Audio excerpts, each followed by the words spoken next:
Angel सलाह of family expenditure.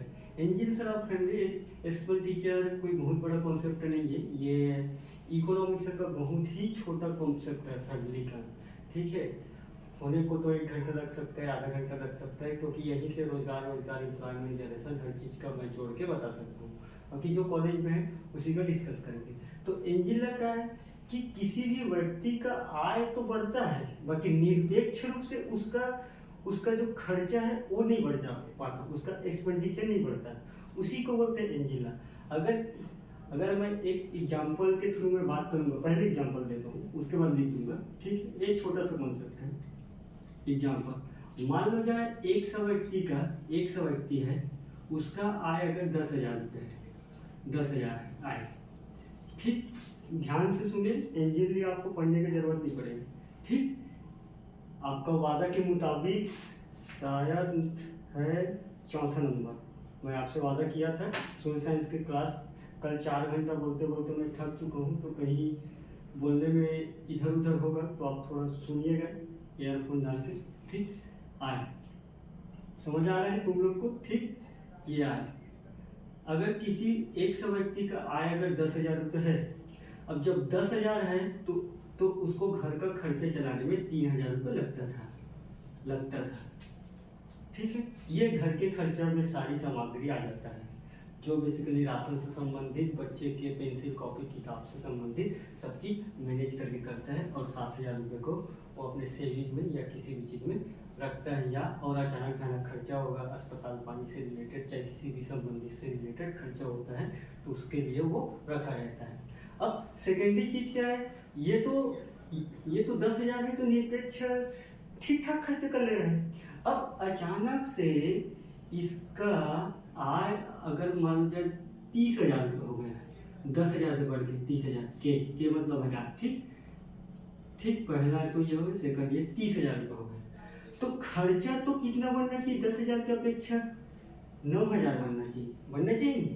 10,000 में 3,000 कर रखे थे खर्चा, पर 30,000 में 3 का गुना कर देंगे ना इसको, 3,000 को भाई 30 का अगर 2 गुना बढ़ा है, 3 गुना बढ़ा है, तो अपन खर्चा भी तो 3 गुना करना चाहिए, 9,000 रुपये करना चाहिए। यहाँ 30,000 अगर इनकम है तो इसके अपेक्षा, इससे कंक्लूजन करो आप, 9,000 खर्च करना पड़ेगा।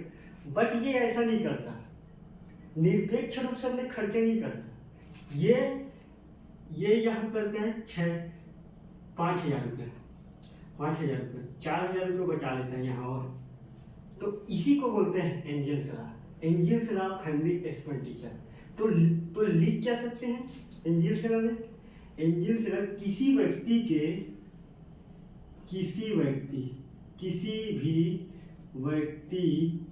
के आय बढ़ने, ये एग्जांपल है, कोई दिक्कत नहीं होगी, बढ़ने के साथ साथ व्यक्ति का खर्च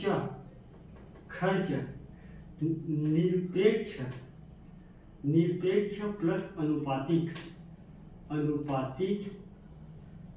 रूप से नहीं बढ़ता, और इसी को कहते हैं, इसी को एंजिल सलाह फैमिली एक्सपेंडिचर कहते हैं। ठीक है, अगर ये निरपेक्ष रूप से करता तो मान लो जाए निरपेक्ष, अगर मान लो जाए मैं एक समान लेकर बात करूँ, 3-4 मिनट बात कर रहा हूँ कि कैसे इकोनॉमी से घूमता है। ठीक, यहाँ तक तो ये समझ गए, इतना ही है एंजिल सलाह। ठीक, अब इसी को मैं जोड़ के आगे बता रहा हूँ। मान लो जाए ये 3,000 रुपये खर्च कर रहा था पहले, 3,000 रुपये खर्च कर रहा था, तो 3,000 में राइस लाता था, ये राइस लाता था 4 kg। ठीक, थोड़ा बचा के खाता था, हालांकि पेट थोड़ा कम भरा रहता था। अब अगर 30,000 रुपये आय है तो फिर भी बचा के खा रहे हैं। मान लो जाए 6 kg में इसका पूरा होना था, बट ये अभी भी 4 kg खा रहे हैं, अभी भी बचा रहे हैं। तो यहाँ क्या होगा, 4 kg मतलब 4 kg क्या होगा, तो बाजार में सिर्फ 4 kg का डिमांड है और सिर्फ 4 kg बनाने वाले लोग को रोजगार मिलेगा। 4 kg बनाने वाले लोग को रोजगार, अगर मान लो यहाँ 6 kg हो जाता, 6 kg हो जाता तो यहाँ 2 kg बढ़ता। अब 2 kg राइस को बनाने के लिए फिर एक जन को रोजगार मिल जाता है, मिल जाता कहीं पर। यहाँ मैं केजी में बता रहा हूँ, ये टन में होगा, ये मीट्रिक टन में होगा, क्योंकि सभी आदमी के बारे में बात कर रही है। मैं एक आदमी को लेके फैमिली एक्सपेंडिचर समझा रहा हूँ, ठीक। तो अगर यही 2 kg बढ़ता, कोई और आदमी होता फिर 2 kg बढ़ता, 2 kg करके अगर बढ़ते जाता तो वो 2 kg को सप्लाई करने के लिए कई आदमी को रोजगार मिल जाता वहाँ बोरी में सप्लाई करने के लिए है। और अगर उस बढ़ता तो रोजगार एम्प्लॉयमेंट होता कि नहीं होता। तो इकोनॉमिक से ऐसी घूमता है।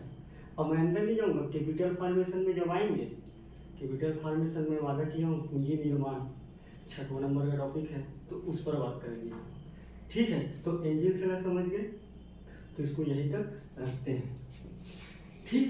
साथ ही साथ और मैं बोलना चाहूँगा, आप सोशल साइंस के लेक्चर को कंटिन्यू देखते रहे। आपको किसी भी बुक को पढ़ने का, किसी भी सीनियर के नोट्स और किसी भी RO, GRF, CAT, BHU कहीं भी कोचिंग का पढ़ने की जरूरत नहीं है। आप अपने दीदी, भैया, सीनियर, प्रोफेसर, टीचर सबसे आप वीडियो दिखला लेना, फिर उसके बाद पढ़ लेना। मेरा एकदम दावा है, आपको कहीं इधर उधर भटकने की जरूरत नहीं है। अगर ऐसा लिख के आके फेल होते हो तो वो मेरी जिम्मेदारी है, मैं गारंटी दे रहा हूँ। कॉन्सेप्ट यही है, ठीक है। आप इसी के बेस में पढ़िएगा। अगर इस बेस में नहीं पढ़ोगे तो एक बात बताओ, 24 या 48 घंटे छुट्टी होंगे, 2 दिन 3 दिन का, 48 घंटे में 16 घंटा सोने का निकाल दो, ठीक है। 4 घंटा लेटरिन बाथरूम दुनियादारी खाना पीना में निकाल दो, खाना बनाते हो तो 6 घंटा निकाल दो, 22 घंटा हो गए। अगर 2 दिन का छुट्टी है तो 48 घंटा होता है। अब कंटिन्यू तुम्हारा टैलेंट नहीं, 6 महीने में तो तुम कॉन्सेप्ट सीख नहीं पाए हो, तो तुम्हारे लिए ऑप्शन क्या बचता है? बुक पढ़ लोगे तुम 120-130 पेज का पेज नहीं पढ़ पाओगे, और पढ़ भी लोगे तो तुमको याद नहीं आएगा। वहाँ फिर पेपर से निकल के फिर वही सेखी वाला बात आएगा, अरे मेरे को याद थे वाला मैं लिख नहीं पाया करके। तो याद तुमको था नहीं, तुम सिर्फ उसको देखे थे, इसी कारण याद नहीं था। तुम इसी कॉन्सेप्ट में चलोगे, तुम एक आदमी रख के सोच के रखोगे वहाँ, तो पेपर में एंजिल से आएगा। आपका कॉन्सेप्ट क्लियर है तो आप इस भाषा में लिखना। पुस्तक की भाषा में लिखोगे काट के फेंक देंगे टीचर, क्या लिखा है, क्या उपभोग है, क्या किसी भी चीज़ है, वो टीचर को पता है भैया, उपभोग कंज्यूमर सब पता है। आपको सिर्फ चीज़ों के बारे में समझ के लिखना है। कॉलेज का मतलब यही होता है, ठीक है। तो मेरा लेक्चर को यही कर रखता हूँ और ज़्यादा से ज़्यादा लोगों को दिखाइए।